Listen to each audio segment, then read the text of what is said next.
Hey, RetconRaider here. Today's video is dedicated to the Raiders, the fine folks who help make these videos possible. With special thanks to Revenant, Alois, Anerdinwarpaint, Dragon Matrix 7, Exsellsior, Gottlieb, Kazorm, Lima, Nathan Welch Jr., Tomasz Piątkowski, Triphoppenskip, and Valinrook. Thanks for your support, guys. That said, let's get started.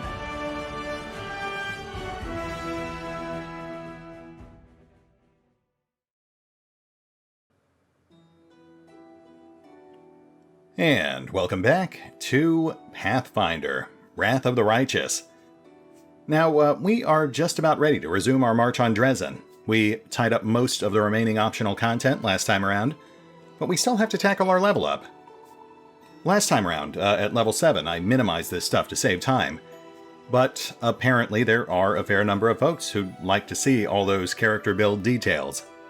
With that in mind, let's try something a little different this time. We'll take a scripted slideshow approach. That should hopefully let us get through this in a relatively quick but thorough fashion. Alright, so first up we've got Vex. We're pretty much done with Knife Master. We've taken a full 4-level dip, so at this point we're switching back over to Hunter for the rest of the game. That way Kaz won't start falling behind the rest of the party, and it'll keep us on course to get greater enduring aspect of the Wolf at level 14. 4th level in Hunter is pretty bare bones. It nets us a +1 Fortitude, +1 Reflex, and a +1 to base attack. It also gets us access to 2nd level Hunter spells, but we'll come back to that in a moment. Hitting 8th level overall nets us our 2nd free attribute point, and this will be going into Intelligence. That'll round it out to 14 and net us a stack of extra skill points. We'll be rounding out our Wisdom at level 12, and then putting our last 2 points into Dexterity at 16 and 20. The extra skill points will go into Stealth, bumping it up to a respectable 15. Not exactly a high priority, but I am debating eventually investing in Mythical Stealth, so I'm really just keeping my options open there. And that brings us to our new spells. As usual, we're going for passive buffs. Our first choice is pretty obvious, Bark Skin, which is a fantastic defensive buff that'll immediately hit 24-hour duration when we grab Mythic Enduring. Our second choice is Sense Vitals, which is more offense-oriented. It's not enduring friendly, but it will allow for brief damage spikes during tougher fights. And that's it for Vex. Next we've got Kaz, who's pretty straightforward. He pulls +1 Fortitude, +1 Reflex, and +1 base attack. We already bumped his Intelligence at level 4, so at this point we'll just be stacking his Dexterity. Nothing notable on skills. And that's it for Kaz. After that we've got Camellia, who we do need to keep up to date for some impending events. She's staying the course as a Sanctified Slayer. That nets her +1 base attack, an extra sneak attack die, and her first 3rd level spells. All of her remaining attribute points will be going into Dexterity. I mean, we could round out her Strength or Charisma, but I'm not seeing much benefit to doing that. Skills are pretty standard. Perception is a little behind the rest of her skills, but there's not much helping that right now. Her spells aren't really all that important, but we're basically just using her as a backup healer and divine buffer. With that in mind, she grabs Divine Favor, which I'm going to constantly forget to actually use, plus Communal Delay Poison and Communal Resist Energy as her first 2 3rd level spells. That'll save Darren a couple of spell slots on those rare occasions where Cam actually tags along with the rest of the party. Then we have Helpful, who's getting a much bigger boost at level 8. As a wolf, he bumps up to the large size category, which drastically increases his strength, but also tanks his dexterity. Like Kaz, he pulls +1 Fortitude, +1 Reflex, and +1 base attack. Since he is more strength-based at this point, all of his future attribute points will be going towards boosting strength whenever possible. Nothing notable on skills, but I do believe this now gives him the highest athletics score in the extended party. Up next we've got Seela, who for the sake of simplicity will stay the course as a paladin. I did consider experimenting a little with other classes, especially Oracle, but the truth is we're just not going to be using her enough to really justify that. She pulls +1 Fortitude, +1 Willpower, and +1 base attack, as well as the Aura of Resolve ability. That's a pretty handy passive buff that makes her immune to charm effects, and also grants a +4 bonus on saves against charm effects for nearby allies. But the radius is so short, just 10 feet, that her mount is the only one who will generally benefit from that on a regular basis. She also gains access to second-level spells, and I'll most likely use that to have her prep Aura of Greater Courage. I don't see much reason to even out her Dexterity or Wisdom, so her next 4 attribute points will probably go towards Strength. Skills are pretty tame, a token point into Mobility, another point into Persuasion, in case I grab Cornigan Smash, and a final point wasted in World Knowledge, because I can't think of anything better to do with it. I guess I could shift those points over to Perception for a mediocre chance at spotting things, but I don't think that's worth wasting a respec for. That brings us to Risk, without whom there is no glory. Risk pulls +1 Fortitude, +1 Reflex, and +1 base attack. Like Helpful, attribute points are all going towards Strength. Skill points go into Athletics and Mobility, but he's outclassed there by Helpful and Kaz respectively. Next we've got Lan, and right off the bat I'll note that I am considering re-specking him, this time into some sort of healer class, just in case I decide to drop Darren.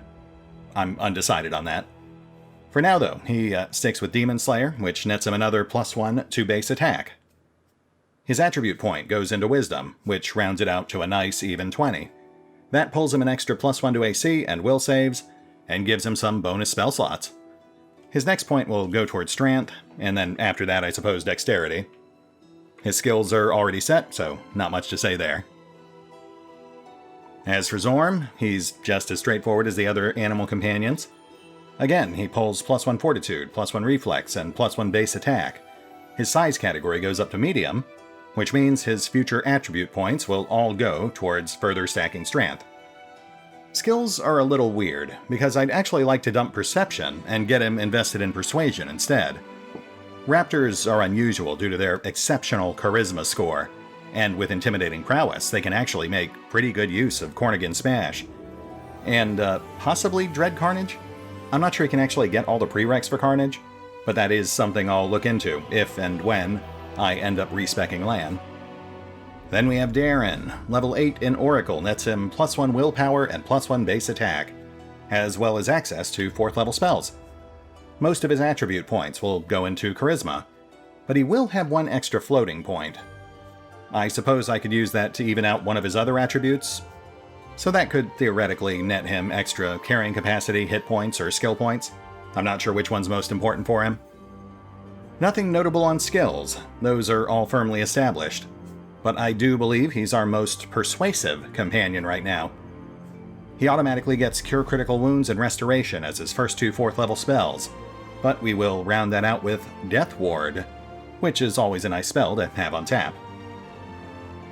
After that we have Ember, who continues being the most adorable of pyromaniacal pariahs. Level 8 gets her +1 willpower, +1 base attack, a new minor Hex, and access to 4th level spells. All of her attribute points will be going towards Charisma. Skills are already set and mostly redundant, aside from, I think, Knowledge Arcana. I believe Nenio's got a higher score, but we don't normally travel with her. Her new Hex is Protective Luck, which is a rarity among hexes in that it can be cast as many times as you want on a single target. There's no 24-hour cooldown. It also lasts 2 rounds, extended to 3 rounds at level 16, so we can indefinitely extend that as long as Ember keeps cackling maniacally. For her first new spell, Ember will grab Cure Critical Wounds, so she can serve as our backup emergency healer.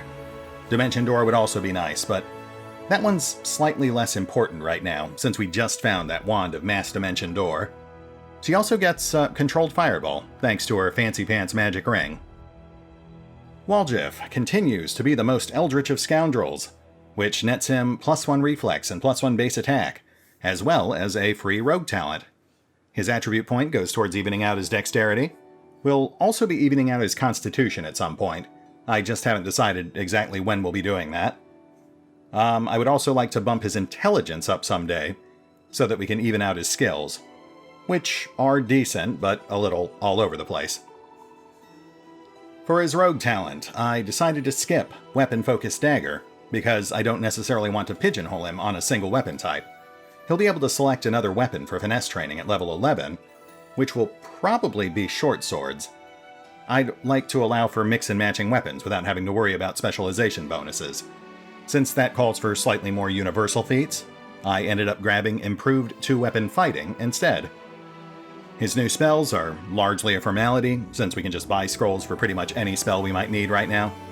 I ended up grabbing Animal Aspect and Greater Magical Weapon, just to continue growing his assortment of Mythic Enduring arcane buffs. Finally, that brings us to Regil, our half-pint Hell Knight. As much as I hate to do it, he gets a second level of Hell Knight. That's a class that I like thematically, but I don't like mechanically. It just doesn't seem very competitive compared to most other prestige classes. That pulls him +1 reflex, +1 willpower, and +1 base attack, as well as the first rank of armor training, which is almost completely meaningless. Honestly, this level of Hell Knight is just so we can grab the Fearsomeness discipline at level 9, which will tag a Frighten effect onto every one of his melee attacks. After that, all of his remaining levels will probably go into Armiger, so we can stack additional bonus feats and weapon training. All of his attribute points will be going towards Dex, though there is some minor temptation to even out his strength and wisdom. The extra point of willpower would be nice, and a +2 strength bonus might help justify taking Intimidating Prowess, though that wouldn't be until we find a really nice strength boosting belt. For now, boosting dexterity is just much more practical. Regil's skills are almost completely meaningless, aside from Persuasion, which is just for intimidating and or frightening his foes. It's pretty mediocre right now, just +13, but he will eventually pick up skill-focused Persuasion, and maybe Intimidating Prowess, which would bump the overall score to a much more viable amount. And that is pretty much it. We are deliberately skipping Nenio and Soso for now. I haven't quite decided what I want to do with them, and it's not really going to be an issue until we're well into Act 3. I'll just let future Retcon worry about that. That said, we're done. As always, feedback is welcome, so feel free to comment down below. But for now, Dresden awaits.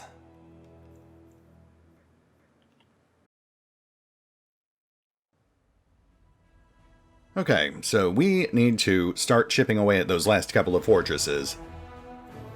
Of course, our primary army is currently out of movement points, so we'll have to advance the clock until those reset.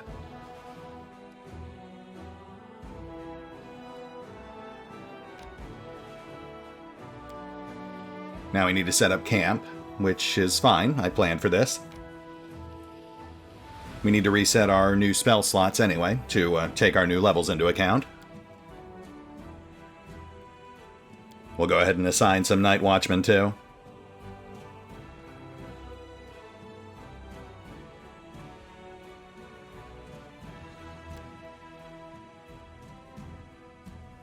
I mean, obviously, Regil and Ember aren't ideal choices for this, but I'm not sure if it actually makes a difference at this point.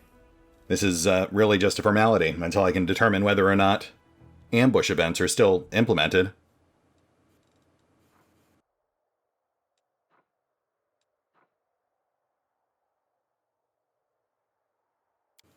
Alright, we're good.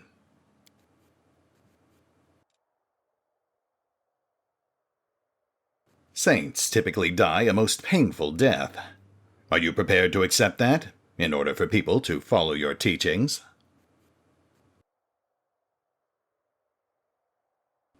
Dying isn't hard at all, but after I'm dead, I won't be able to help anyone. Sooner or later, I will have to die, but until then, I'm going to try to live. Yes, that is how it generally works, Ember.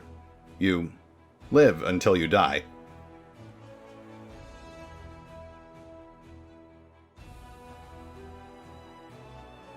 Good work on that scribing, Waldif. Alright, not quite there. Let's wiggle around a little. And that'll do it.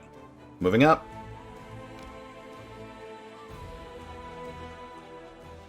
Yeah, we've got this.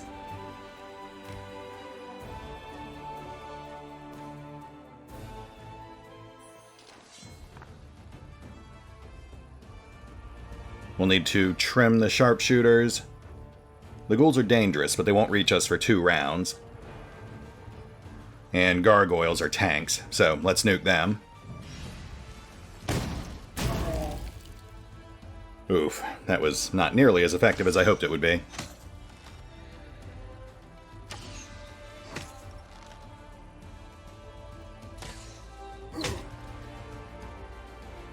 Okay, let's go for the ghouls.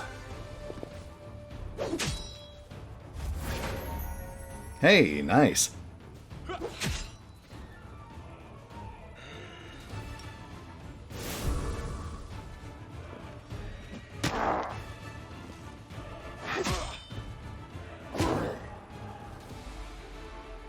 Finish the gargoyles.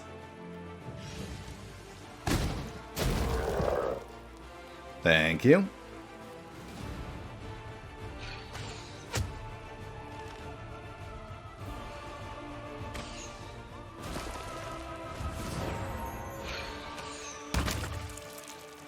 And we're pretty much done.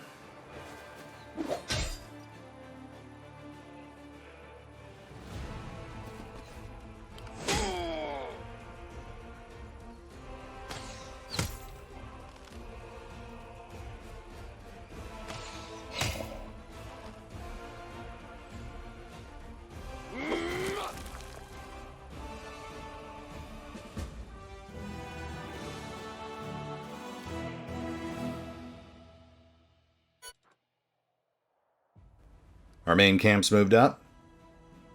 And we have another demon army just south of us.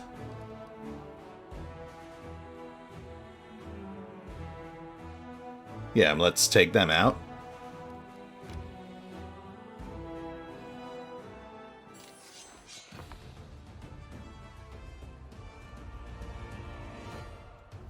Pretty much the same as last time. Just minus the skeletal warriors and with the ghouls and archers split over multiple units.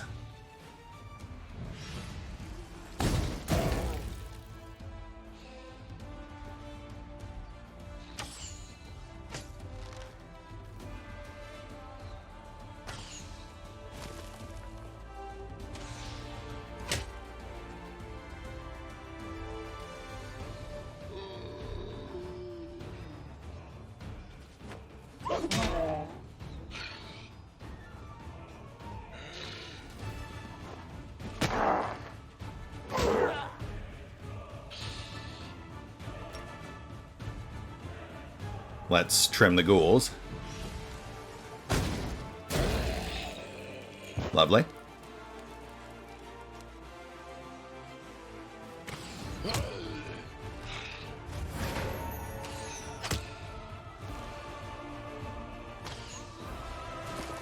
That's the archers.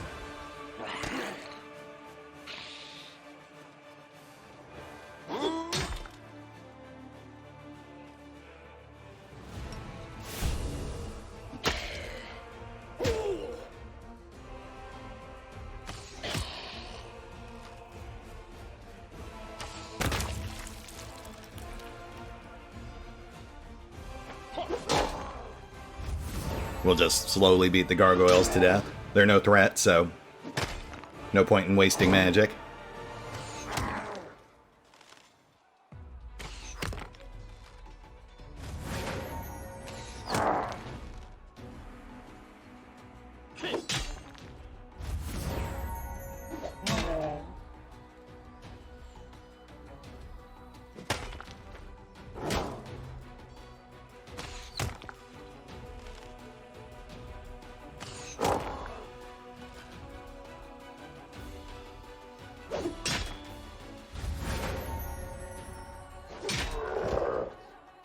There we go.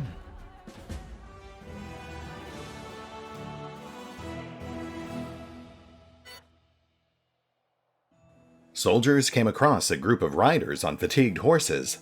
They were desperately fending off a demon attack after what had clearly been a long pursuit.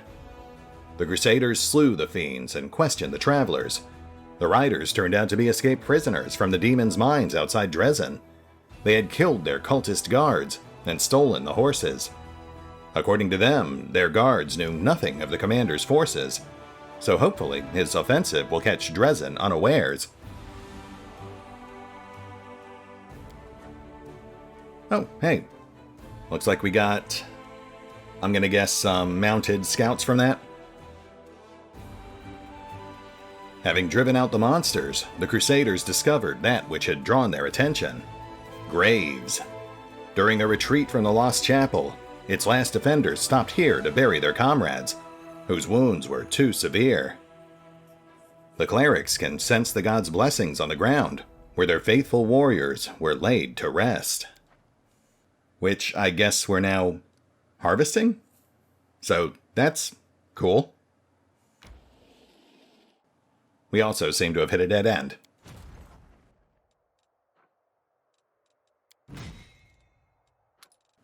"20 scouts, very nice.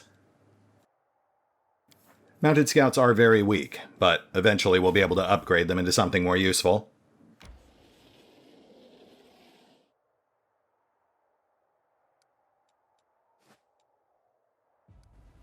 Okay, let's bring the party up.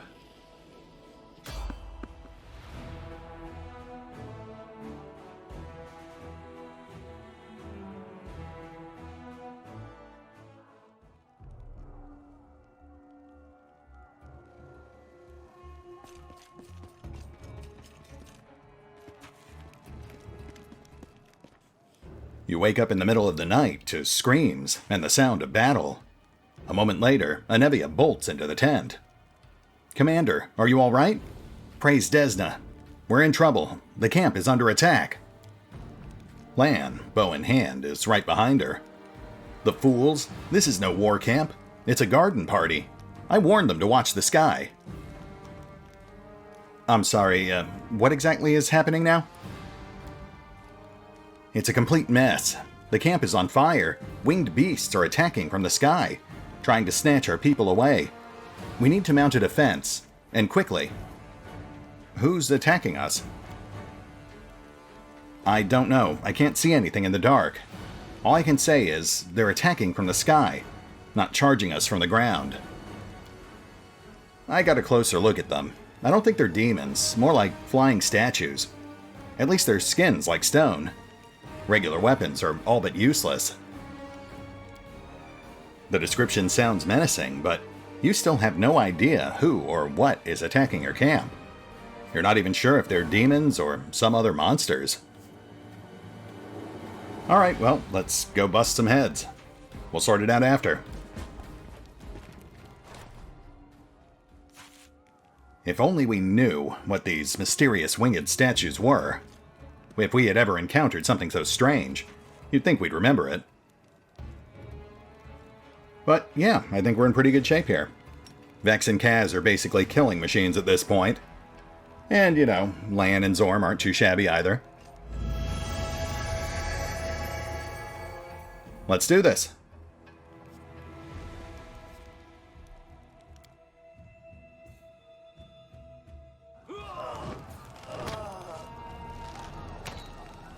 Yeah, those are pretty obviously gargoyles. Hi.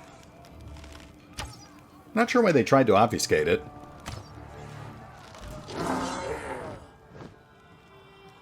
That guy's probably fine.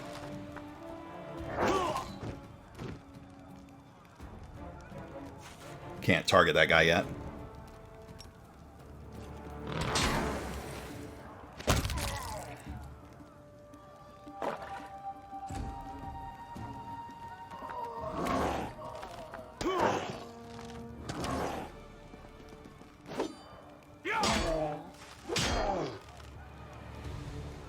But now we can. And now he's dead.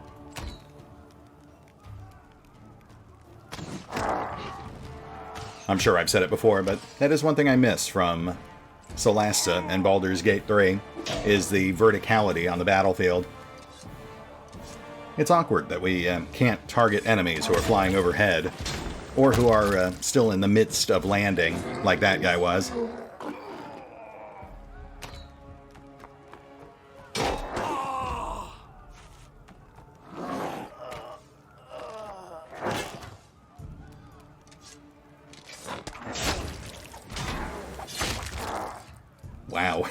goodness.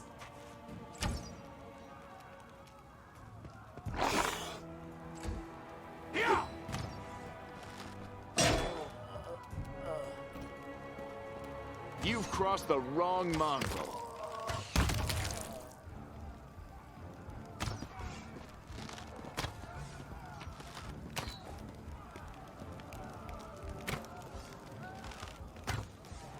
Crusaders, don't give up. Stick together. Don't wander off. Pardon me, just gonna wander off for a bit.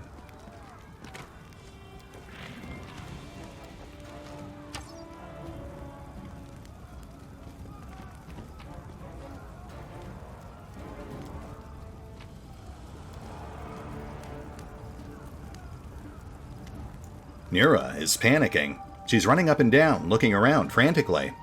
She casts about and notices you, then dashes right toward you. Commander! Commander! What's going on? Save me!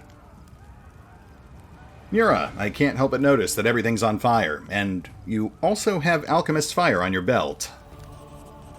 What? Where? Nurah looks at the vial on her belt, as if she's seeing it for the first time. Ah! Gargoyles! Ripping the vial from her belt, Nurah throws it at the approaching monsters.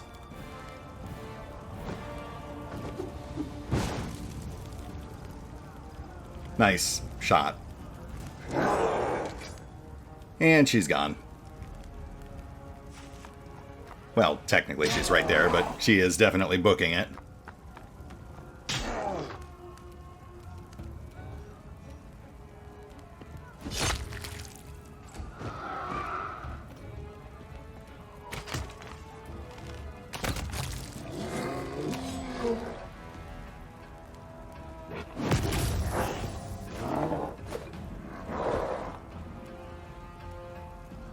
You won't survive me.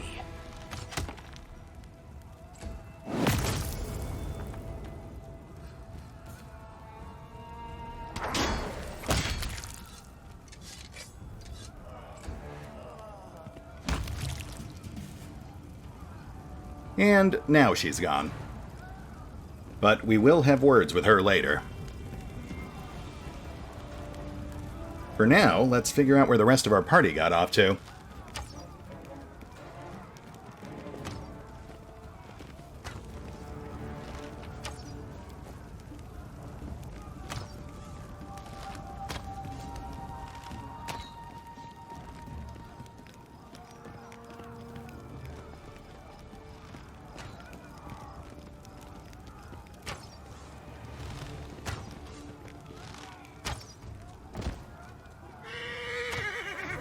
Hey, free horses. Helpful? Cam? Camellia is hiding behind the cart. Keeping to the shadows, she watches the chaos around her with squeamish apprehension. The butchered corpse of a crusader lies at her feet. Commander, is that you? Finally. Get your forces under control, or they'll be massacred like sheep at a slaughterhouse. Cam, how's it going? I'm fine, but our army, it's an even sadder spectacle than usual. And what happened to this guy? The same thing that will happen to the rest of your troops if you don't hurry. Not really an answer, so much as a deflection, but sure. Let's move. Let's go. If these monsters thought we'd be easy pickings, they're in for a disappointment. Well, let's not get ahead of ourselves there, Cam. You still kind of suck. Helpful's cool, though.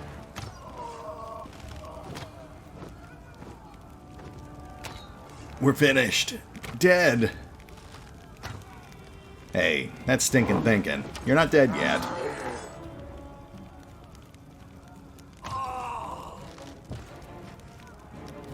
Okay, now you're dead.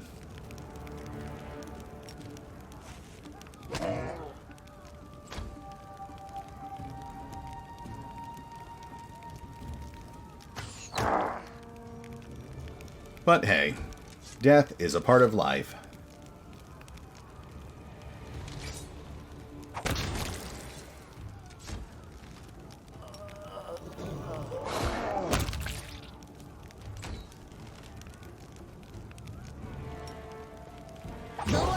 crimson!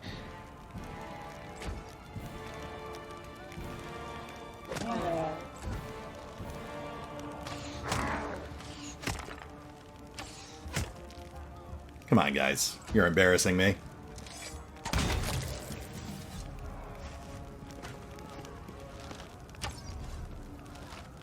We'll take that. Oh my goodness, no, that's a nightmare. I'll deal with that later.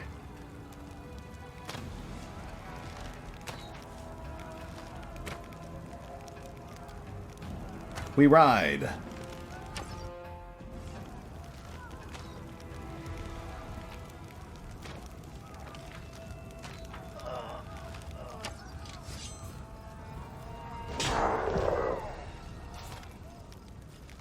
Seela stomps her armored boot on a gargoyle's wing, and with all her might pierces the monster with her sword.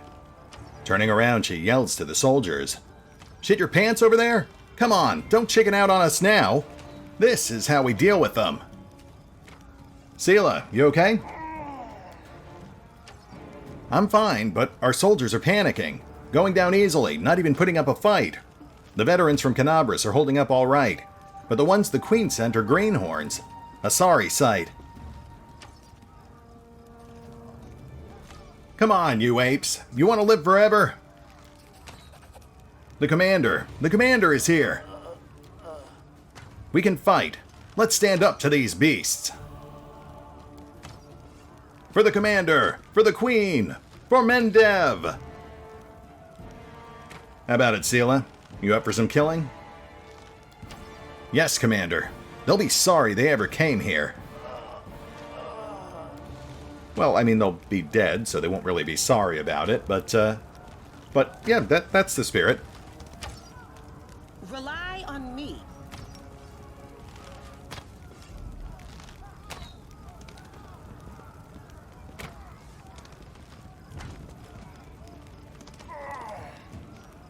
Yet another obstacle.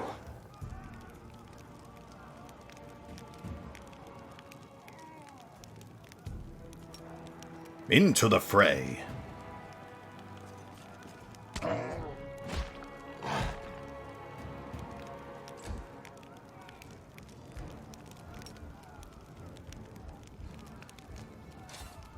I'll cut you wide open.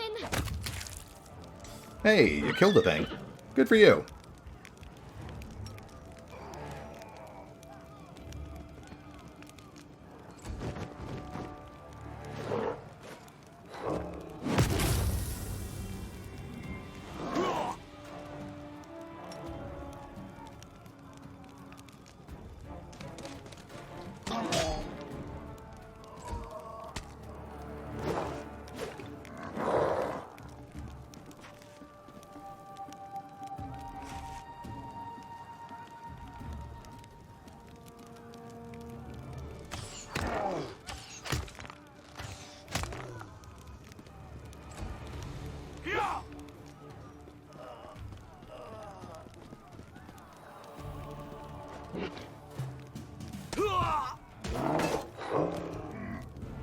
Ooh, that one actually tapped me. Congratulations. Enjoy your prize.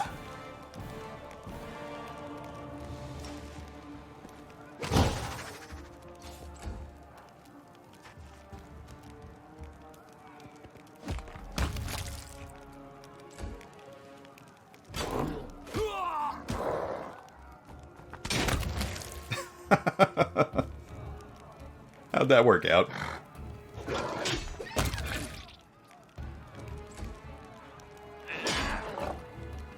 Endure this.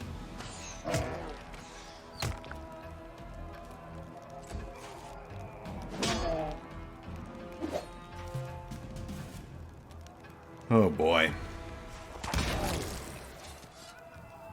This is what happens when you send humans to do a halfling's work.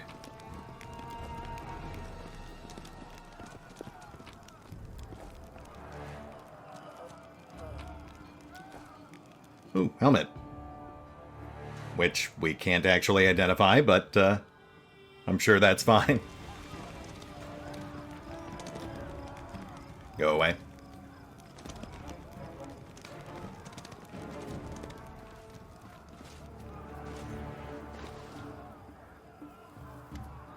Breathing heavily, Irbeth leans on her sword. Blood is trickling down her battered armor. Clenching her teeth, she looks hatefully at the monster before her. It bares its teeth in a mocking grin. I won't give up. In the name of Iomedae, I won't give up. Irbeth, we're here. Hold on, we're coming. Oh, no, you won't. Surging forward, the demon knocks Irbeth off her feet with a sharp blow to her face. Then he leans over her limp body and sniffs. Young, healthy, strong. This one will be tasty. What a fine ghoul it will make. The monster's fiery eyes consider the people surrounding him, and finally fall upon you. For a moment, you feel a strange connection to the demon, as if there's no one here but the two of you. Bafflement, almost fear, crosses the monster's face, but then his grin grows even wider. Oh, there! That's the one she was talking about. Ha ha ha! So you are supposed to be my equal? You're just the same as your toys. Weak, fragile, tasty. Toys? What are you talking about? You're playing with your toy soldiers, making your little troops march here and there and sing their songs. But that's boring. My ghouls are much better. Come see what your soldiers will become when I've had my fun. Oh yeah? And who are you supposed to be? Who am I? I am Nulkineth, the favored child of great Cabriri. My name will be your undoing. Your life's end draws near. And I'm not even going to ask your names. Even you. He points at you with his clawed finger. His voice rises to a shriek, as if he's not threatening you, but rather encouraging himself. You are food! Food! Food and toys!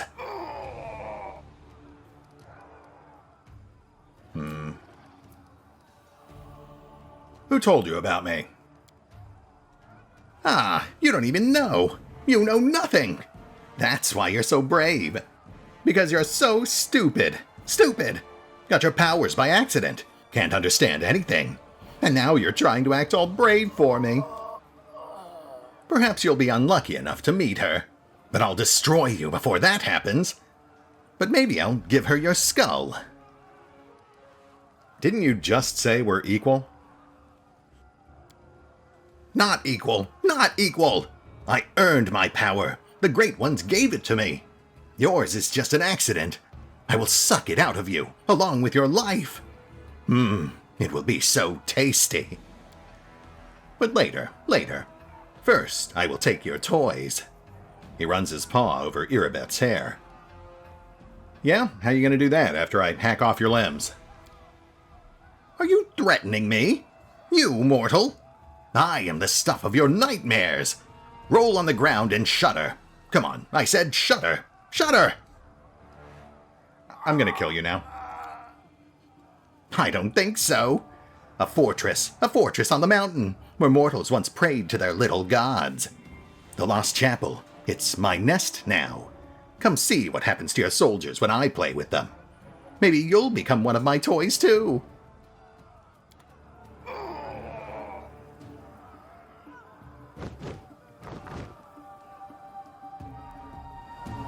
Commander, convene an urgent council.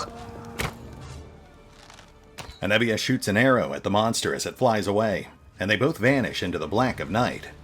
She looks at you, terror and resolution warring in her eyes.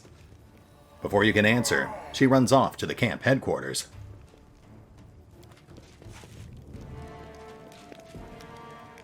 Well, that probably could have gone better, but what are you going to do? Not everyone's as awesome as Vex.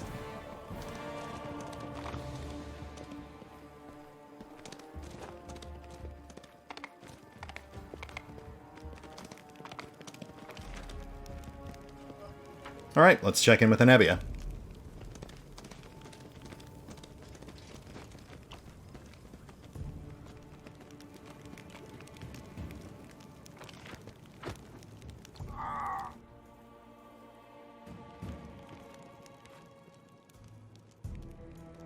Will, sir? Isn't that something? The old soldier scratches his chin nervously. So they come from the sky, the monsters. They grab you up and take you back into the sky. What do we do now? How can we fight something like that? I mean, shooting? Stabbing? It's not rocket science.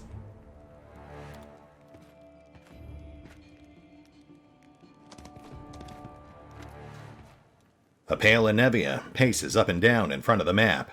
Her face is pinched, her fists clenched, and her voice is unusually sharp.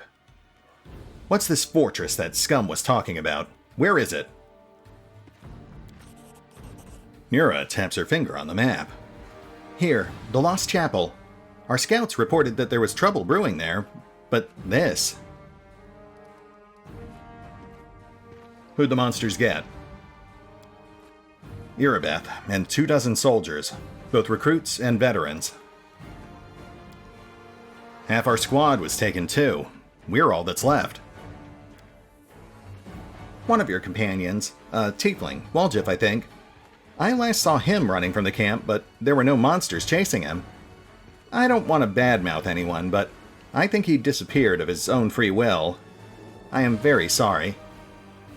Yeah, I'll bet you are, Nurah. We still need to have a chat. What was that thing that grabbed Irabeth? I'm not sure, but judging by your description, it sounds like a Nabasu. They're demons, sort of like bats. They can suck the life out of people and turn them into ghouls. Our scouts reported that ghouls were wandering around the chapel. Now we know where they came from. One more thing. The name he gave, Cabriri. That's a demon lord. The patron of ghouls. They say he was the first mortal to eat human flesh. After his atrocity, he died in agony and was reborn in the abyss, becoming the first ghoul. We can hope it only means that Cabriri is the patron of the demon who came to us. But it might mean that another demon lord has joined the Demon Alliance and is sending his troops here. Horgus, where'd you get off to? I didn't see you out there. Don't tell me you suspect me of worshipping demons. I'm one of you. I'll swear on any kind of deity or symbol, or all of them in a stack. Some people, you do everything for them, and still they pillory you. Shut your trap. No one accused you of anything. You've been asked a question, so answer it. Anevia's voice is soft, but the expression on her face makes the blood drain from Horgus's. He sighs heavily. No one saw me, neither friend nor foe. I drank an invisibility potion and hid under a cart. What was I supposed to do? I'm not a fighter or a wizard. If I'd stayed in plain sight, I'd be on the missing list right now. Yeah, that sounds about right. Alright, well, we'll go get this taken care of. The demons won't feast for long. This piece is too tough for them. Let's not keep our friends waiting. Or our enemies. Uphill again, through the mud, no road. Well, I do hope these demons will be entertaining enough to make up for the inconvenience. Is everyone ready? Commander, we don't have much time. While we stand around here, our friends are being eaten alive. I'll run on ahead now to scout out the area. Don't sit around here. Come after me, quickly. We'll meet at the foot of the mountain. Yep, places to be, people to kill. Story of my life. There has to be a way to protect the camp from aerial attacks. What about ballista, or some kind of magic? I like where your head's at, Horgus. Make it happen. What if the monsters come back and the commander isn't here? What do we do then? I'm gonna say probably die, but I suppose that's not really what you want to hear. I do appreciate, however, that Nurah seems to recognize I'm the only actual capable warrior here, which would be flattering, if not for the blatant fact that she is working against us, which, unfortunately, we can't address right now.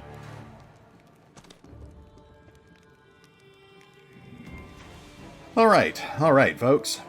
We're going to have to hit the pause button slightly early today. I really shouldn't have gone so heavy into the Nulkineth voice when I'm still recovering from my latest round of dental stuff.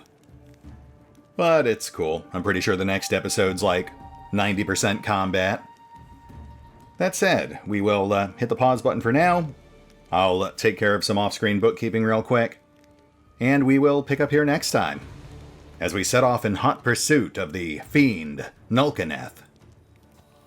See you then.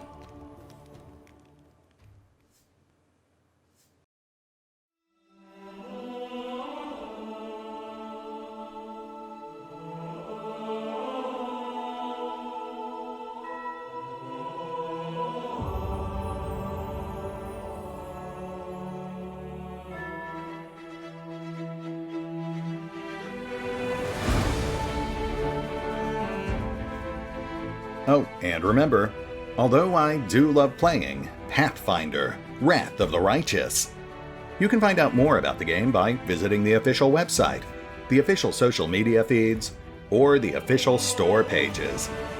And if you'd like to help support the channel, then feel free to push the buttons that do the things, or maybe even check out the Patreon.